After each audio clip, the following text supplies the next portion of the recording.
There we go. All right. So, first things first, you may have noticed I have changed the name of this stream to the Night Owl Writers Room. I did that because I want to not just make this about me, not about my podcast. And yeah, the original title, The Insomniac Snooze Hour, just didn't sound right. It was a little bit of a play on words, snooze hour, news hour, but I'm not doing any news. I don't want to give people the wrong impression there. This is the writer's room. This is a place where we can get together, hash out ideas, where I can bounce things off of you guys, and I hope you feel comfortable doing the same to me. But it just I've always been a very collaborative writer, even though I've been writing novels and I work mostly alone now. Um, if I don't have someone to talk to, I'll talk to myself. But when I was working in television, a lot of the stuff we did there was was done in groups, very collaborative. Uh, Sitcoms, especially, have like a room full of writers, funny people trying to come up with better jokes, fix dialogue, plug holes in stories, and stuff like that. Okay, I'm just going to go check the services here, make sure that we are indeed live. There, that one's going okay. And YouTube, what about YouTube? Is YouTube going? Let's see here. Oops, wrong channel here. Channel content. Your channel. There we go. You'll see too that I've changed the name of the channel on YouTube and Rumble. And here we go. Although I have a typo in my YouTube channel name, but they wouldn't let me change it more than once in 2 weeks or something like that. So you'll see there's an extra capital letter in there. I decided I want to put my name in there as well. So if people are searching for me, they'll find me attached to this. So it's Night Owl Writers Room with Rich Hosek. All right, here's the Rumble one. Let's see if this is live. And there we are. Okay, that's working too. Check locals out. Locals, I've actually been having problems with. It's like only recording the first 30 minutes on locals. And I'm going to go ahead and fire this up here, see if it's working. Yep, it is. And then I've also added Facebook. So I created a group called Night Owl Writers Club. And let's see here. I don't see the stream there though. Oh, there it is. Refresh the screen, and there it is. And let's see here. Yep, I'm live there too. There's sound. Yep, yep. I got sound there too. Okay, so now I'm like becoming a streaming maniac now. This is just crazy. Um, got all this stuff going on, and it's pretty cool. All right. And you know what? I normally put a post up on X too where I'm at. So let me do that real quick here too. All right. So live stream. All right. Hey, hashtag Night Owl Writers. Join me for my nightly live stream. Now on X and YouTube. So I'll show you what I'm doing here.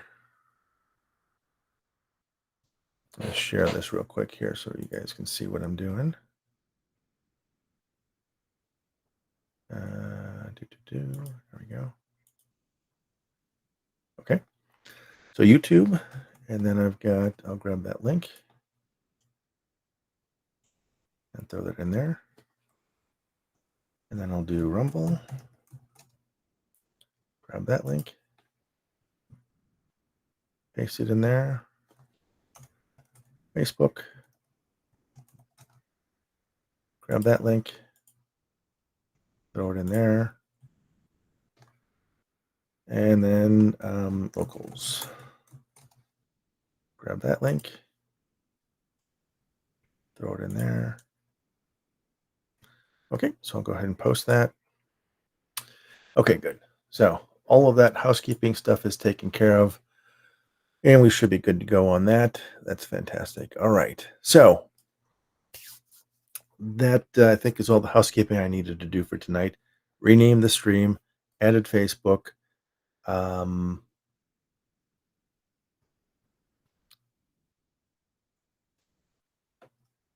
and just typing something up here. And then let's see. So tonight, what I'm going to do is I am going to read the first draft of my story, Dreams of Her. Now, I talked about this story a couple of nights ago. Actually, finished breaking it, trying to figure out how to take the concept I had and actually make it into a story with an ending. And it was going back and forth between whether or not to make it a dream journal or a conversation with a psychologist or a guy, bouncing ideas off his best friend. So I actually made a combination of all three. So there's a little bit of dream journaling going on there. There's conversations with a psychologist and his best friend. And so let me get things set up here. No, those are not empty cans littering my desk being knocked over. Why would you assume that? All right. So I'm going to go ahead and read this to you guys, and then we'll talk about it a little bit. So this is one that I'm going to I'll probably work on a little bit more. This is just, like I said, a first draft, and I'll record it probably Friday night. And I got to get the sound effects and the rest of the music in on Jody's story, in the Garden of the End Times. In the Garden of End Times, not the End Times of End Times. All right, so let's see here. All right, well, let me just get right into it. Hey, York is here. Nice to see you. All right, so I'm going to read this. Let me take one more drink, wet my whistle before I get going.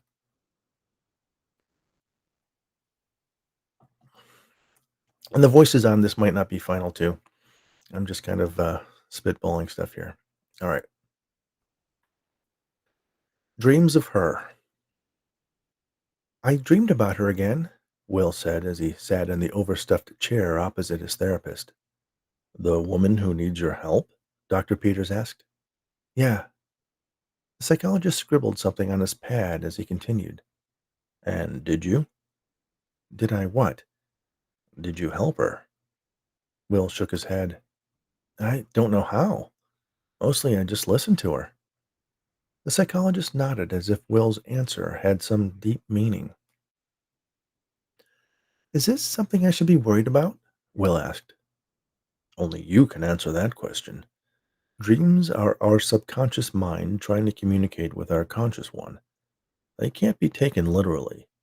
The woman in your dream could represent something else in your life. Like what? Oh, perhaps there's something in your past that you've left unresolved. A relationship, a job, or something as simple as passing a homeless man on the street without giving him a second look. Bill tried to think if he could remember anything like that. You know what? Let me share the text while I'm reading this here so you guys can follow along. There we go. The next time you dream about her, write it down. Keep a pad and pen by your bed. Maybe that will help you discover what's really bothering you. The psychologist looked at his watch. I'm afraid time is up. I'll see you next week. What was she wearing? Aaron asked while chewing on a mouthful of his sandwich. Will shook his head. It wasn't that kind of dream. It could be. They say when you're dreaming and you realize it's a dream, you can actually control it. You should ask her out. You do realize she's just a figment of my imagination. I mean, in the dream. Maybe she'll invite you back to her place. He took another bite of his ham and cheese while wiggling his eyebrows suggestively. I'm trying to figure out what she means, not nail her. Who says you can't do both? Will rolled his eyes. Aaron was perpetually chasing women to the point of being one lewd comment away from a sexual harassment suit at any given moment. I tried to write down what she was telling me, but I only got a few fragments before it left my head. What did she say? Aaron asked, switching to slurping his soda through a straw. Something about her boyfriend. Aaron laughed, almost choking on his drink. Only you would dream about a girl who already has a boyfriend. My therapist thinks she represents something unresolved in my life. Are you sure she's not someone you actually know?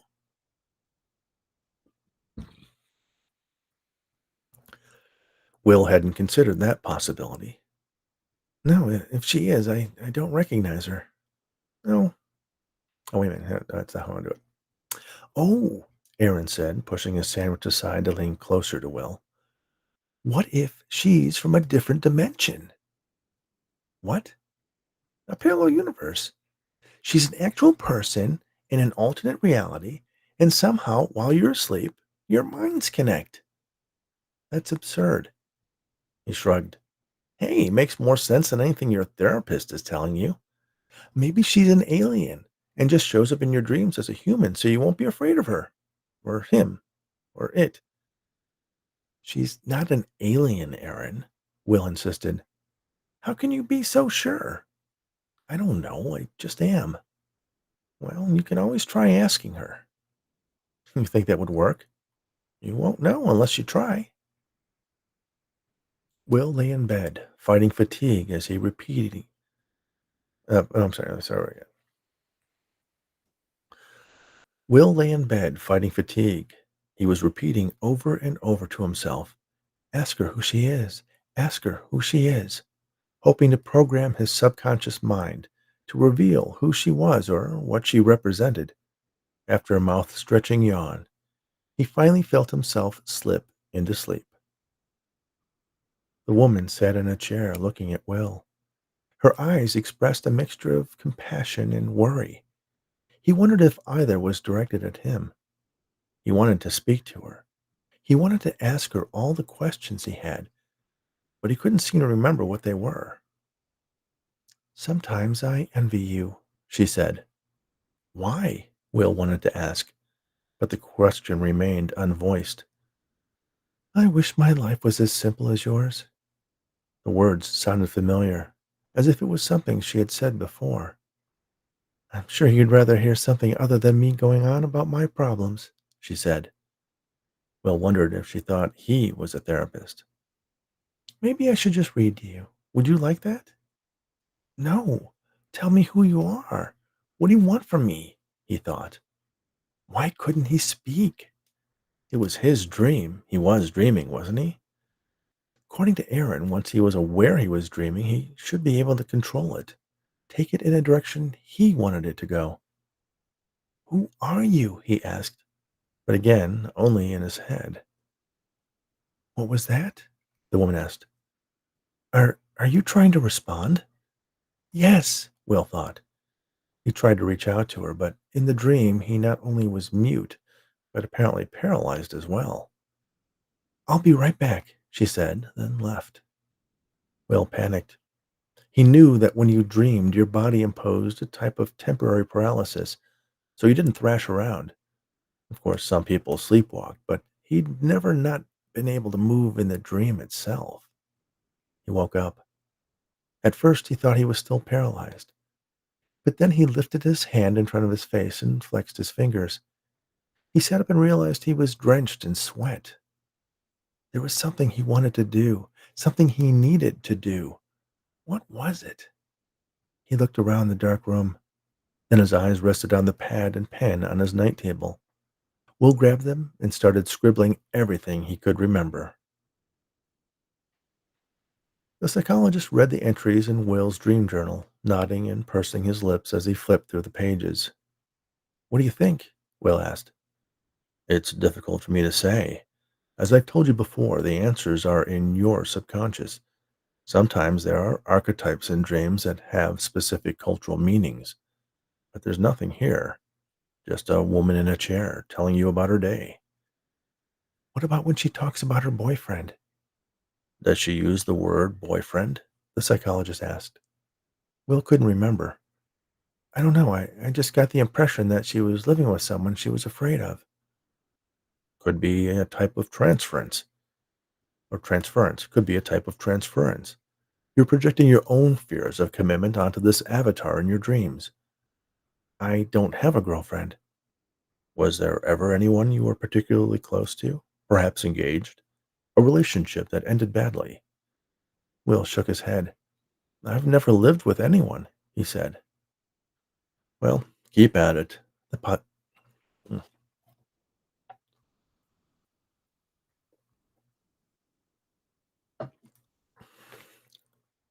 Okay, excuse me. Well, keep at it. S- Well, keep at it, the psychologist said, handing the journal back to Will. Eventually, there will be something that reveals the nature of whatever conflict your subconscious is trying to resolve. Will took the pad and tucked it into his bag. He paused as he worked up the courage to ask what he considered a ridiculous question. But what did he have to lose? Do you think it might be a real person I'm dreaming of? I thought you said you didn't recognize her. No, I mean, somehow she's communicating with me while I'm dreaming. The psychologist seemed skeptical. Maybe someone in a parallel universe. The psychologist didn't laugh out loud like Will expected. Interesting theory. You think that's possible? He asked. No, not likely. But the fact that you think it's a possibility could mean something. Great. Now his therapist thought he was crazy. It doesn't mean you're crazy, the psychologist said as if answering Will's unspoken question. But perhaps that line of thinking will spark something else. Aaron and Will sat at a picnic table outside their office. It was a warm, sunny day, and Will enjoyed watching the ducks and geese and occasional egret visit the nearby pond. Could be a demon, Aaron suggested. A spirit from the underworld, tempting you, trying to get you to allow it to possess you. Do you stay awake all night thinking of these crazy theories? Will asked. No, they just come to me. She's not a demon, Will insisted. Okay, okay, just an idea. He tossed a crust of bread into the water, and a family of ducks started paddling rapidly toward it. I wonder if she dreams of you. What?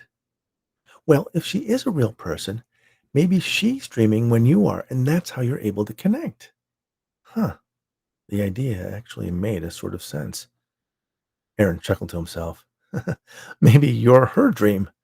We're all just figments of her imagination. Wouldn't that be cool? I mean, how could we tell? It's like simulation theory, but instead of being inside some supercomputer, we're inside your girlfriend's head. She's not my girlfriend. Right, she's already spoken for. Will sighed, trying to remember why he was even friends with Aaron. Just because they worked together? Was there really no one else he could hang out with on the job? Aaron tossed the rest of the bread crusts he had saved from the sandwich at the ducks, who frantically dove beneath the surface to gobble them up.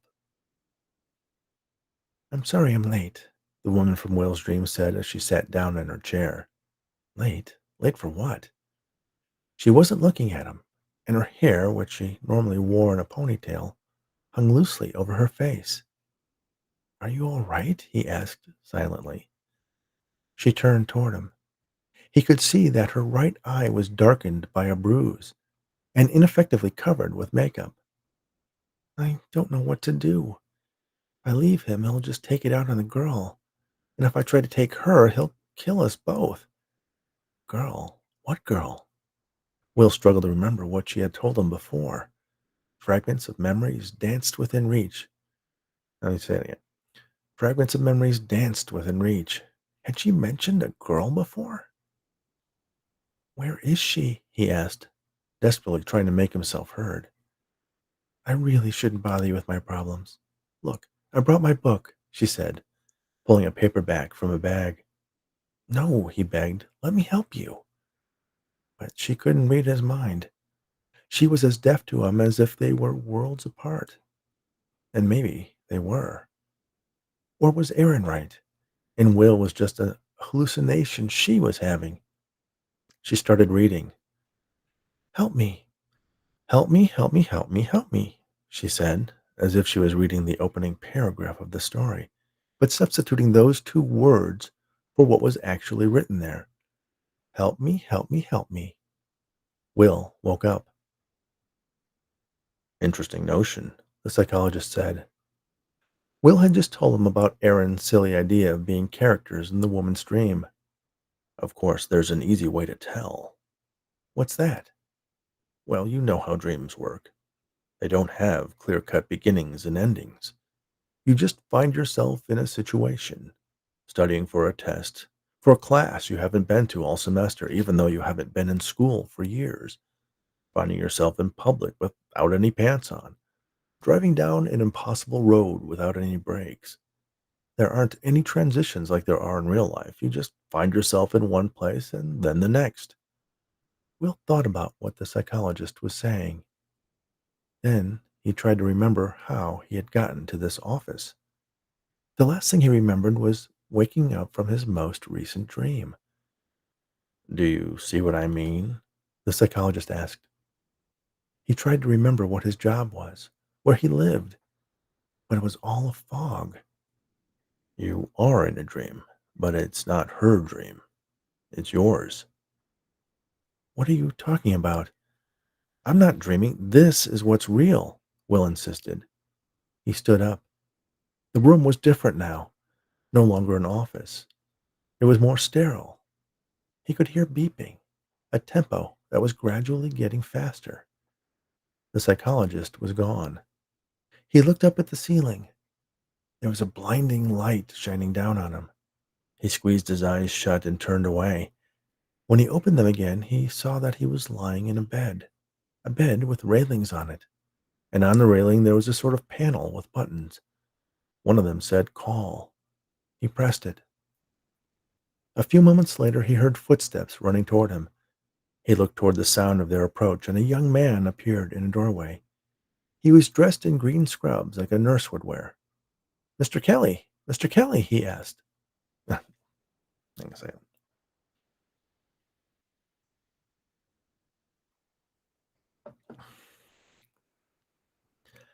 Mr. Kelly, he asked. Will groaned. The nurse reached for the phone on the table off to the side of his bed and punched in a number. Page Dr. Forbes, stat, he shouted. Will tried to speak. He couldn't. There was something keeping him from talking. A tube, he realized, down his throat, gently filling and evacuating the air from his lungs. A doctor strode into the room, followed by two other nurses. He took a penlight from his breast pocket and shined it into each of Will's eyes. Welcome back, Mr. Kelly. Will pointed at the tube in his mouth. The doctor understood what he meant and nodded. He removed the tape that held it in place, then gently slid it out. Will took in a deep breath. Let me try that again. Will took in a deep breath of the warm, medicine-scented air of the hospital room, then coughed violently. So medicine-scented should be hyphenated. The nurse filled a cup with water from a pitcher and put a straw in it. He guided the plastic tube to Will's mouth, and he sucked eagerly at it as the cool water soothed his parched tongue. Okay, that's enough, the nurse said, pulling the straw away. Will tried to sit up. Relax, Mr. Kelly. You've been in a coma for over 3 months. You need to take it easy. Will glanced past the doctor at an empty chair near his bed. The woman, he managed to croak weakly. Where's the woman who sat there? The doctor looked at the nurse, confused. Sarah Billings, she works nights. She likes to talk to the coma patients. But she didn't come in last night. Didn't call in sick, just didn't show up. She needs help, Will told them. Call the police. Have them check on her. Relax, Mr. Kelly, the doctor said. I'm sure she's just under the weather. No, Will insisted vehemently. I think I can do that better. No, Will insisted vehemently. You have to call the police. You have to help her. She needs my help. His eyes pleaded with the doctor as strongly as his words did. She's not answering her phone. one of the other nurses reported, holding up her cell phone, the faint sound of ringing coming from the speaker. Dr. Fur- Dr. Forbes turned. Oops, let me fix this here. Dr. Forbes turned toward the first nurse. Wouldn't hurt to call for a wellness check, I guess. Yeah, that I think that sounds better. He nodded, then left the room to return to the nurse's station. The doctor offered Will another drink. I'm sure she's fine, Mr. Forbes. And I guess she's right that you coma patients do know something. Hang on a sec. And I guess she's right that you coma patients do know some of what's going on around you. Fascinating. I'm going to give you a little sedative so you can get some rest. He signaled to one of the other nurses, one of the other nurses, who pumped the contents of a syringe into his IV. Will tried to stay awake, but let me see here. Fix this. Cursor, where are you? Will tried to stay awake to find out what had happened to the woman, but his eyelids became heavy and he fell asleep. Whatever he dreamed of, it wasn't the woman. Will woke the next mo- mm, A lot of mistakes. This is why when I'm recording, I use this duck and roll thing a lot. Saves me so much time. Will woke the next morning to the sound of her voice. Good morning, she said. He turned and saw the woman from his dreams, sitting in a wheelchair next to his bed. I understand I have to thank. Oops. I understand I have you to thank for saving my life. If the police hadn't come when they did, I'd be dead. Thank you. Will nodded. How did you know? She asked. Will shrugged. The woman smiled. I always had a feeling you were listening. You know, I could have sworn while I was out that I had a dream about you. But people don't dream when they're unconscious. Just a quirk of my memory, I suppose. Will smiled. You were reading me a book. The woman grinned.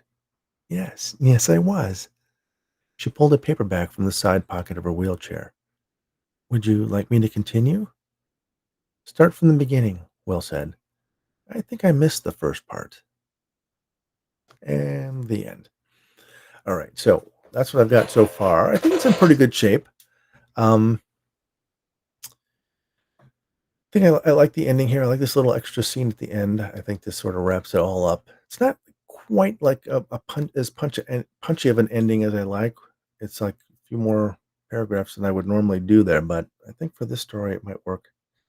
Um, it's interesting how this one evolved for me though, because I had the notion that he was, in a coma having a dream that he was dreaming. And so trying to set that up and trying to get the reader to come along with me on his journey from his perspective was the challenging part, right? So you start with the psychologist, that's just the guy talking about his dreams to the psychologist, and then you hear him talking to a buddy. And the way the story works, right? You go from scene to scene, it's just like a dream. So it kind of worked out that the actual format of the story. Thank you, York. It's yeah, I think it is a touching story too. It's cool that the format of the story is actually the way a dream would happen. You just go from one thing to the next without any continuity, and there's just strange situations. He's got a friend that who has all these crazy ideas and stuff like that. And then I am absolutely in love with the scene where the doctor tells him, "Yeah, you know how dreams go. They're like this, like how you're living right now. This is the dream." And it's like that's what flips the switch for him. He has to get back to reality at that moment. So I think that works. And put in lots of little. I think I find myself sometimes throwing in little sentences and things so that I have a sound effect to put in there.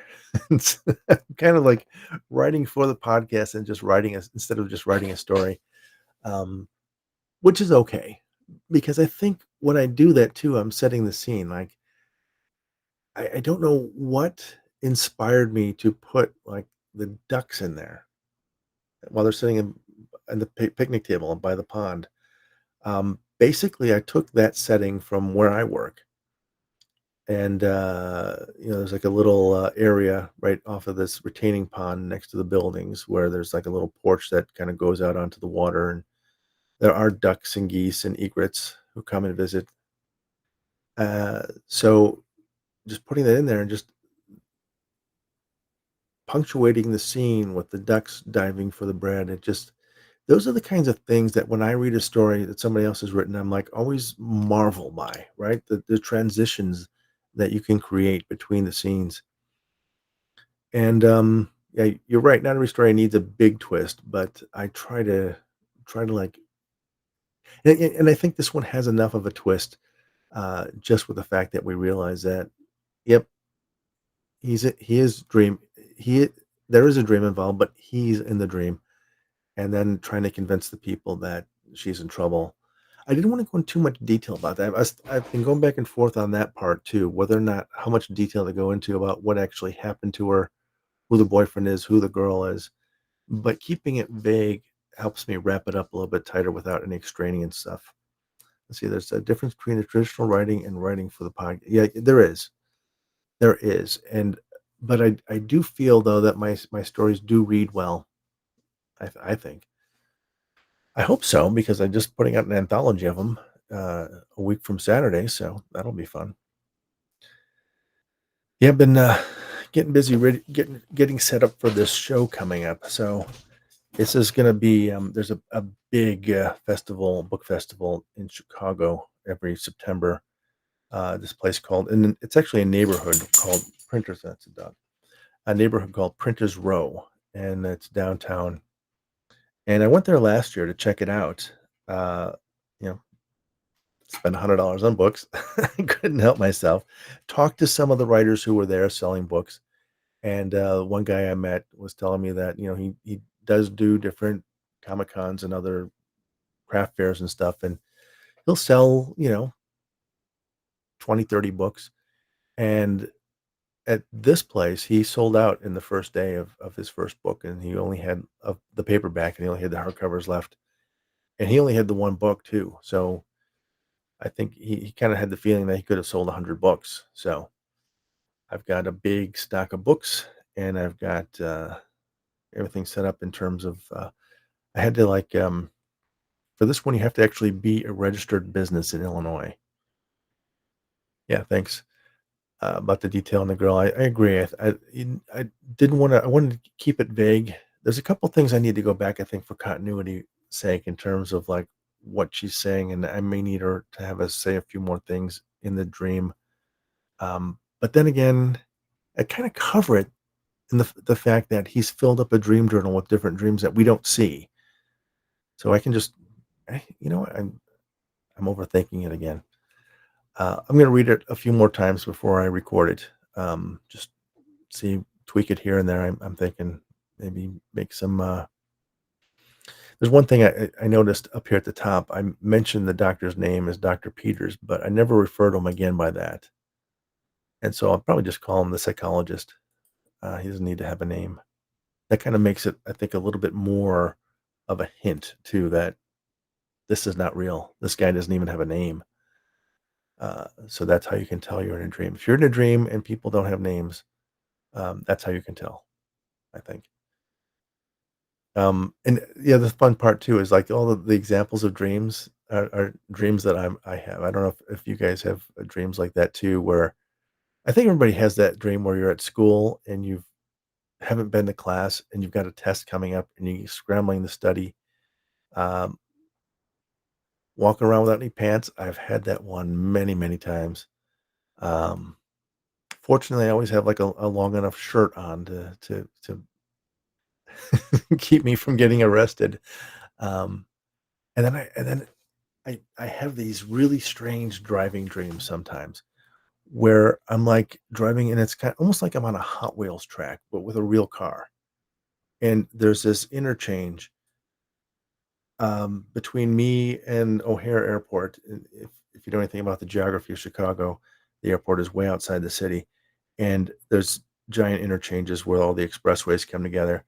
And there's one where you're basically doing a loop in a real car. Another one where you're like flying off a ramp and you have to like land on another landing ramp, another place.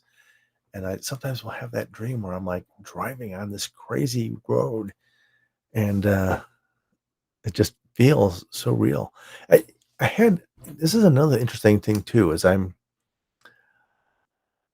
always wonder about the detail you have in dreams. And people say that they don't dream in color or they do dream in color and stuff like that. And I don't know because I'm one of those people who can't picture things in their head. I for some reason I've always thought that I could, but when I've been reading about it recently, I'm like realized I can't. If I try to visualize an apple, I see nothing. I don't see an apple. I can try to I almost get glimpses of it if I just for a moment, but I can't hold a picture of an apple in my head.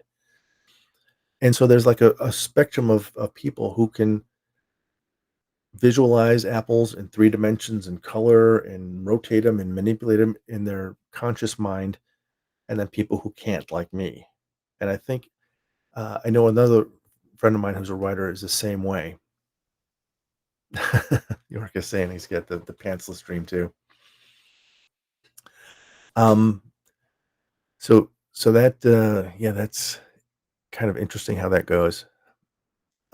But I was saying that, I had a dream once where there was a guy in a car in front of me, and the car sort of raised up on this little, like, piston pylon kinda thing and started turning, and as it turned, it started losing resolution, if that makes sense. It became lost all its detail, became kind of a blocky little car, and it just, like, my mind made this assumption that, like, your brain only has a certain resolution, uh, and when it's trying to render something in motion, it loses detail. Kind of a thing, maybe it's because 'cause I'm a computer guy too that, I think that way. Okay, so I got a question too. How many books have I written? So I've finished 4 books, right? I've got 3 novels and 1 anthology of short stories.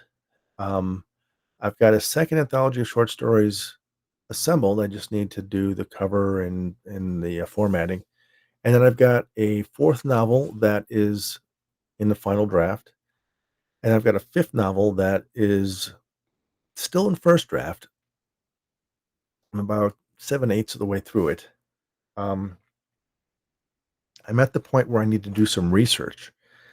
It's, um, it's part of, my paranormal mystery series, Rainy Day Investigations, and, the premise of those books is that you've got a woman who is an anthropology professor slash parapsychologist. She works at a university in San Francisco, and she dabbles in the paranormal, which kind of, kind of, gets her on the bad side of the dean of anthropology department, so she's constantly at war with him, and in the first book, there's actually a very funny sequence where he keeps bumping her from office to office, trying to get her to quit. And then she teams up with a cop, who becomes an ex-cop. He in the first book, he gets injured, he gets shot, and, has to retire, but he's very skeptical. He does not believe in the paranormal at all. There's always a logical explanation for everything they experience. And, so in that series, I'm in the 3rd book on that, and the topic of this one is something called remote viewing, which is something the government actually did for decades, Project Stargate, and, they've been releasing more and more information about that. And my co-author, Lloyd Auerbach, knows a couple of the people who are involved in that, so I've got the opportunity to interview them and ask them questions about some of the details of how remote viewing works and see how I can work them into the plot of the book. So I'm at that point now where I need to follow up on that, get those interviews done, and talk to these guys and fill in those details. So once I have that done, then I'll be able to finish the draft, and then I will be able to go ahead and keep working on it. And God, I hope I can get it done by the end of the year. That's my goal. Get that book done by the end of the year. I want to have the next thriller novel, um, 10th ride done by, I guess I need by the end of October. If I can get it done by the end of October, it'll be ready for the book fair down in Miami. So I'm gonna be going down to Miami at the end of November, right before the weekend before Thanksgiving, for a big book fair that they have down there. And then, so I'll have the thriller novel ready for that and the second anthology of short stories. The title story is gonna be The Time Traveler's Dilemma, which I know you recently listened to and enjoyed. It's one of my it is a fun story, and I had fun recording that one, as you can tell. Uh, that not to give too much away, but the premise is that he keeps on traveling back in time and meeting himself over and over again. So at certain points in the story, there's like 15 iterations of this time traveler all talking over each other. And I laid down multiple tracks to sort of convey the sense that they're all kind of like talking at the same time, which was a lot of fun to do. Um, so yeah, the time traveler's dilemma and other bedtime stories for insomniacs. And then the first one is the charlatan's conundrum. And then the third one is going to be the narrator's predicament. So I've kind of like pick out a story, I give it a title following that theme, and then tack on 25 other stories, and away we go. So we'll get that done. So by the end of this year, I should have then 5 novels and 2 anthologies. So that's 7 books.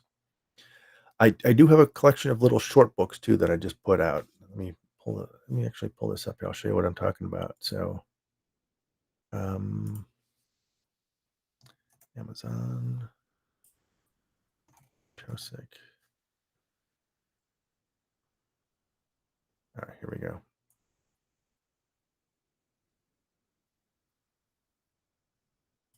Yeah, where am I? All right, let me share that screen.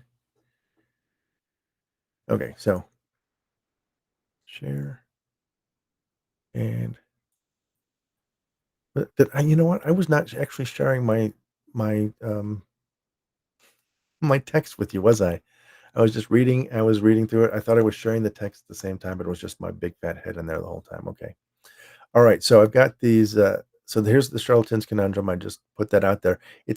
I'm actually going to be taking this version down. This one is just up here temporarily, so that I could get some author copies to sell at the show.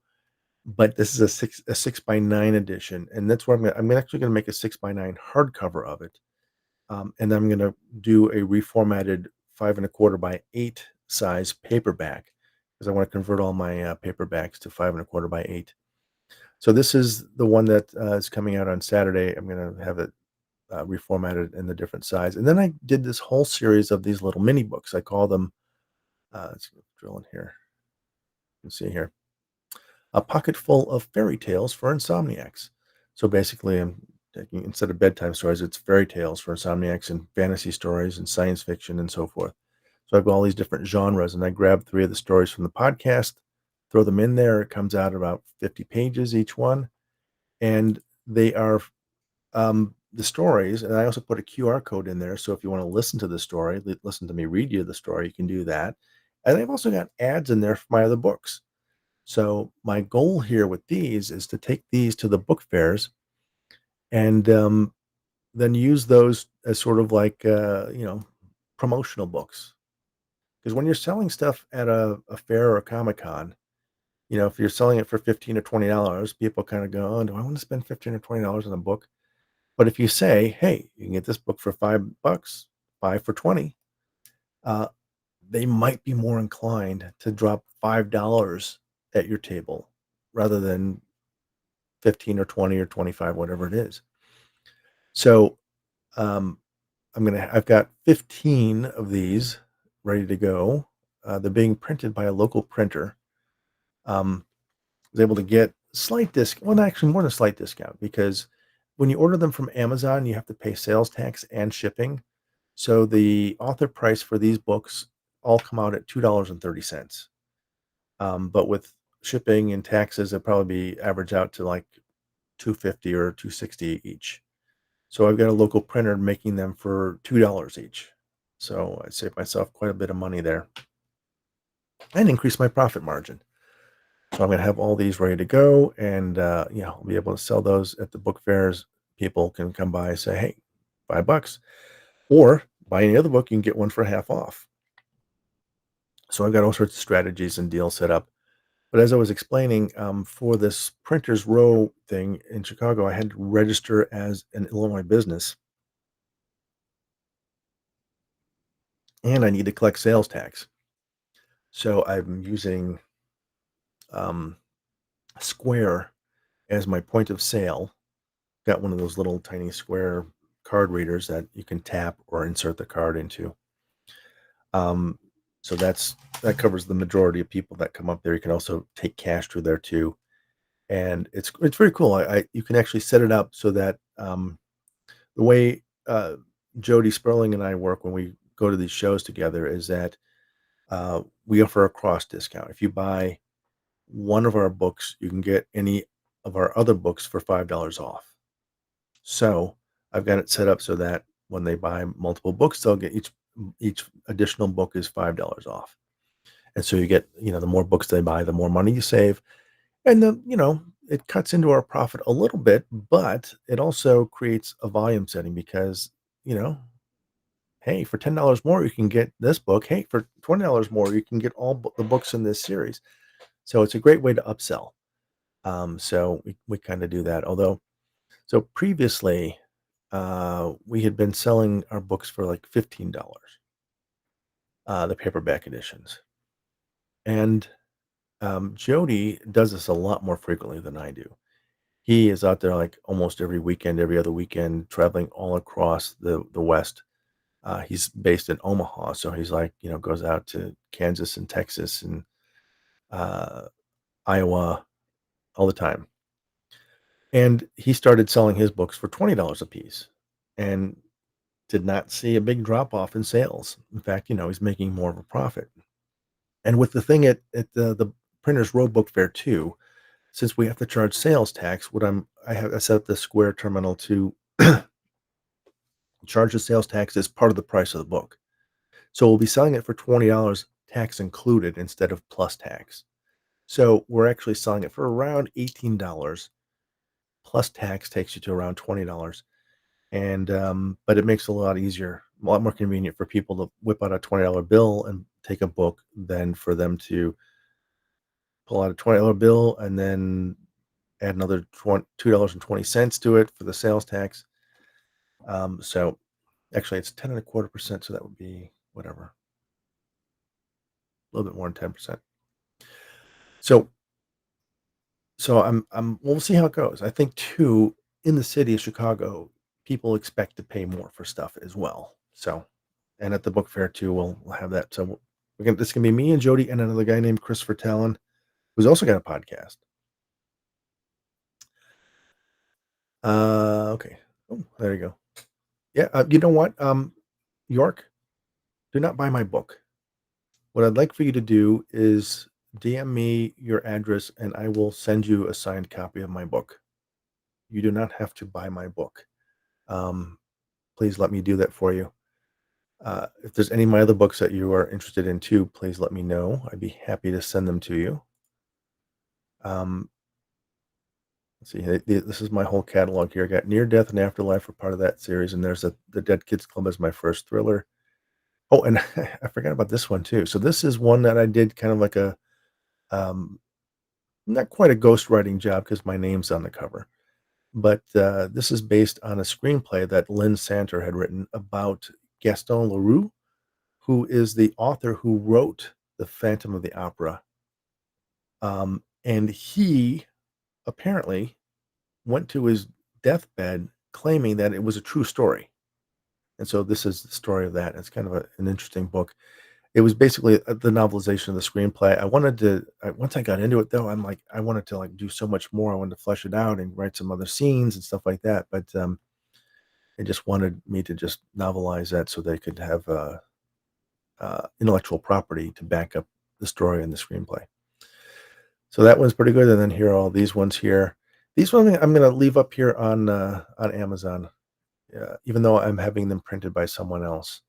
because it's nice to have. And I'm going to do ebook versions and audiobook versions of these as well because I've got the audio recorded for all these stories already. And so that'll be easy to come up with. And that's the other thing I do too at the shows. When I sell a book for $20, you get the paperback, you get the ebook, and you get the audiobook all for one price. I I've always been a big believer that when you buy a book, you should be able to enjoy it in any format that you want. I always thought that whenever I did a book, this was years ago, before the internet made this so much easier, that I would sell it with like a little really kind of flat USB key attached to it or something like that, where it would have the files for the audiobook and the ebook on this little flash drive, and people or maybe like an SD card even. Although I don't know how ubiquitous those readers would be. USB cards a little bit easier. But just to have that so that when you bought the book, you could either put it on your Kindle and read it or listen to the audiobook. Because I'm someone I love to have books around, but I really enjoy listening to the audio versions. I mean, especially since I spend most of my free time writing, when have a chance to read, I'll try to read, but most of the time I do my reading like in the car or taking a walk, stuff like that. And so I will get that stuff taken care of. Yeah, yeah. Please DM me your address, York, and I will get you. I'll get you the whole collection of books. I'll give you the whole set. Um, I'm by the way, I'm catching up on your podcast too. We'll talk. When you come on the show, we'll have to talk about that. I got lots of questions. Um, what was I saying? What was I saying? I was saying, oh, about the audiobooks. I love listening to the audiobooks, but I love having the books themselves. So I often find myself buying the book and the audiobook um, when I really want something. So it's kind of a struggle. And for a while, I was like the the the main criteria for me buying an audiobook was the length of it. Because I if you join Audible and you buy credits for books in advance, like 25 in advance, you can get them for like it's like around $9 a book then. And so I find like these 30-hour science fiction epics uh, that I can get for $9, normally like $45 or something like that. Feel kind of bad for the author because he only gets a commission based on what my credit is worth, but he's got a big fan for life because I really enjoy his stuff. Um, so that's my philosophy on that. Whenever you buy a hardcover book from me, you get the ebook and the audiobook for free. You can buy just the audiobook. I'll sell that to you for a reduced price, or you can buy just the ebook. I'll sell that to you for a reduced price, even more, because those really don't cost me anything.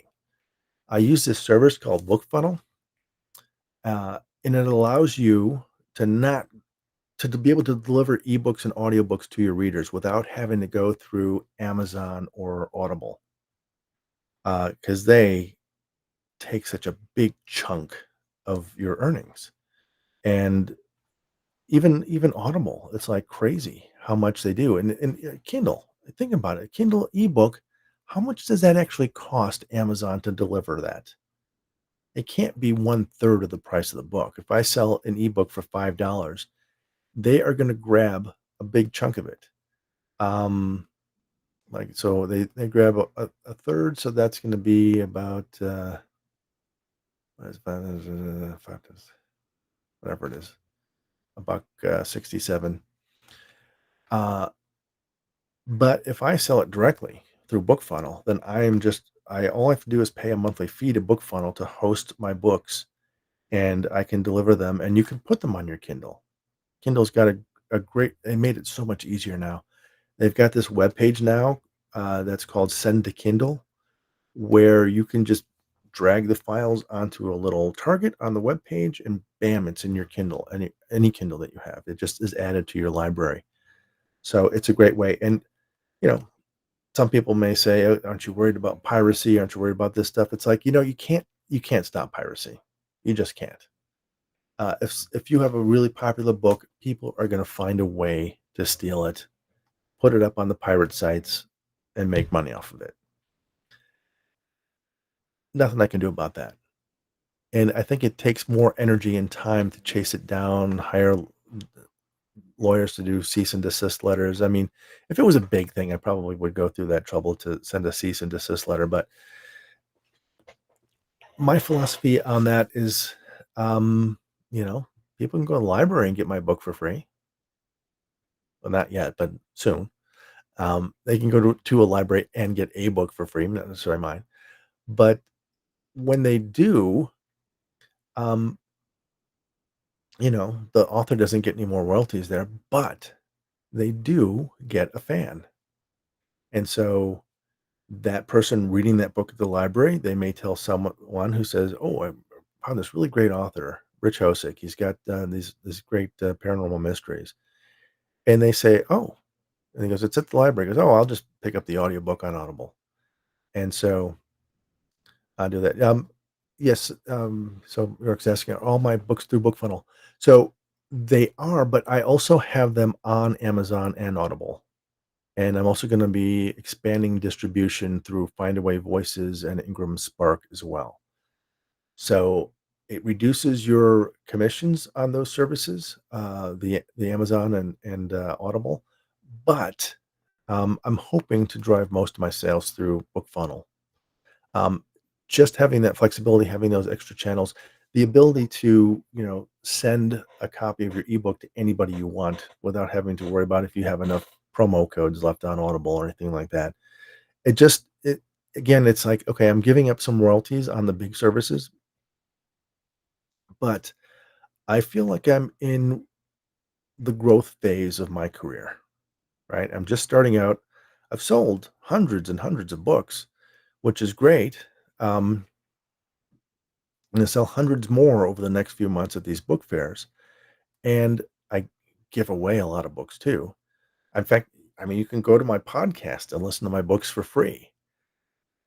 My goal here is to just get as many readers as I can. Give them as much stuff as I want because whenever I and I don't think I'm unique in this, but whenever I am using like a piece of software or I read a book or I go to a website, and I see somebody and I enjoy it, I like go, you know what? I'm going to go ahead and sign up for their premium service because they're doing a great job. I want to give them a little something back. The other stories as another podcast I've talked about in the past. Um, they have books, anthologies of their stories, and I buy those. And I signed up for some premium service of theirs because one of my stories was behind their paywall. Although they did give me a copy of it, so I could listen to it. Actually, may put those versions up on the podcast. That may be a good idea. Maybe I'll do that for this last Tuesday's story. I'll put up the version of Magic.ai, which is about a robot who learns how to do magic. Very cool story. Um, so I may, yeah, that'll save me some production costs, and they license it so that they say, "Hey, share the heck out of it." So I'll put it up there and share it. I just can't change it at all.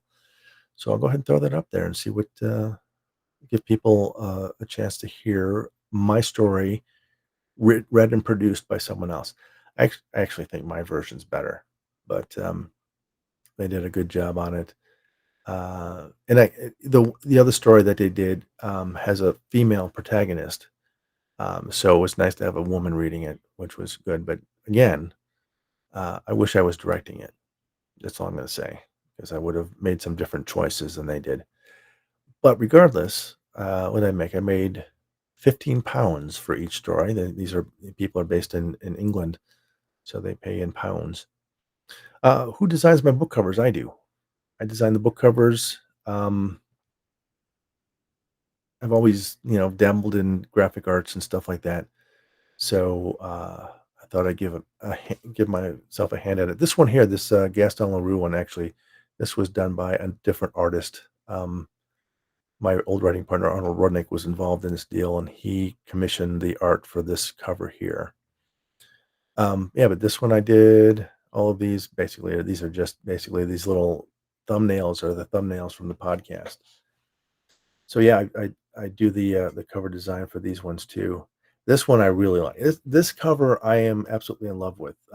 It's one of those covers I believe that when people see it, they stop. They go, "Wait a minute, what's going on with that book? Why isn't it just some picture of people or something like that or fancy font?" It's it's just really bold, right? Three colors, the the broad stripes of color, and the color actually wraps around the whole book. So this is the previous version over here. So I've got the cover, and if you look around, it wraps onto the spine, onto the back of the book. So it kind of has that kind of police tape type of look to it. And so that was something that when I conceived of the title for this book, that it was something I wanted to do because Dead Kids Club are just three, four-letter words that kind of line up on top of each other. It's just a matrix of letters that form these words. And then the ice pick behind it is an element of the story that kind of gives it a little extra dimension. So this version here was just kind of like done as kind of like a little drop shadow and stuff like that. But the new version, which is this one here, has I did a cut paper effect. So I used like a paper texture for the red and the black and the white. So the white is no longer really white anymore. You can see on this one here maybe that it's a little kind of off-white gray. And put that back up. And if you look at it closely, if you blow it up here, let me actually see if you can blow it up here and see if we can see this. You can see the texture of the paper in there. Oh, there you go. See? So you can see like the paper texture and the drop shadow, and it's kind of like got that sort of cut paper thing. Really here, the ice pick too, you can see the detail of it, like just kind of like somebody cut it out of a piece of paper and pasted it on there. So this was the effect I really kind of wanted from the beginning. And then I saw someone had done a cut paper design, and I was going to hire them to do it. And I said, well, how hard would it be? Let me see if I can figure out how to do this. And so I just figured it out, got it going. And I like you said, I really like this. And it's the kind of cover that most people either like or love. Nobody really hates it. You kind of can tell right away from the title and the ice pick and the boldness of it that it's a thriller. And so I think that's one of the reasons why I kind of like it. All right. Well, it is 1 o'clock already. Thanks for listening to the story. York, please send me your address. I will hook you up with the books. And I'm hoping to have you on the show soon. So that'll be fun. But we will be back here again tomorrow at midnight. I am trying to figure out what exactly I'm going to do then, but we'll figure something out. And yeah, I put the links up for the Facebook group too. So if you want to, I don't know if you're on Facebook, you want to join the Facebook group too. That's a good place to go. If you prefer getting your videos on Facebook, um, why not? So I'm now on X, Facebook, YouTube, Rumble, and Locals. So I've got 5 different venues here. I, I hear some people do like Twitch, and I'm like, I'm not sure I understand Twitch. I think I may be too old to be part of Twitch. I think they may age me out there. All right. Well, that's it for tonight. I will see you tomorrow. Thanks for hanging out. Thanks for dropping in. Thanks for taking a listen to this. I hope you enjoyed this story, and I hope that you will come back and listen to it um, when it's fully produced on the podcast and let me know what you think. Oh, I keep forgetting to say this too. So I've also got a newsletter. Now, this is where I got the original sort of pun there. So it's bedtime stories for insomniacs. So I've got the Insomniacs snooze letter as my newsletter, and that's over on Substack. So if you go to richhosick.substack.com, you will find the Insomniacs snooze letter. If you sign up for that, I'm going to be actually having some premium content, some other stories that are too long for the podcast. But they're too short for books too. I'm going to put them up there as audio versions, fully produced, and get them going I've got a couple. One's kind of like a mystery with my mystery characters. Another one is it's a campfire story. I think that's the best way to describe it. It is a very cool campfire story that I made up 30 years ago, and I've been telling it ever since at campfires, embellishing it as I go, and now I'm, like, kinda, like, saying, "Okay, let's write this down so I've got a really good version of it." Okay. Alright. So check me out there at Substack, and, I will see you guys later.